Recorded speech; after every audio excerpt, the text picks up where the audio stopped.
नमस्कार, मी डॉक्टर सरदार पाटील।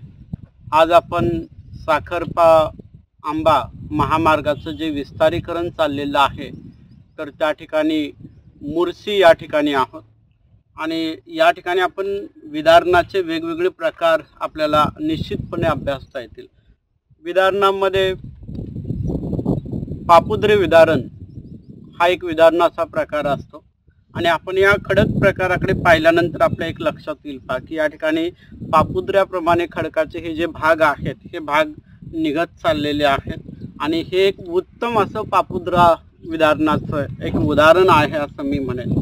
पापुद्रा विदारण होण्याची कारणे याची निश्चितपणे आपणास माहिती नसेल तर आपण ती वेगळ्या व्हिडिओच्या माध्यमातून आपण त्याचं अवलोकन करू। मात्र हे पहा की आपण लेअरवर लेअर स्तरावर स्तर असे या खडकाचे आपण वेगळे करत आहोत आणि हे जे विदारण आहे तर याला पापुद्री विदारण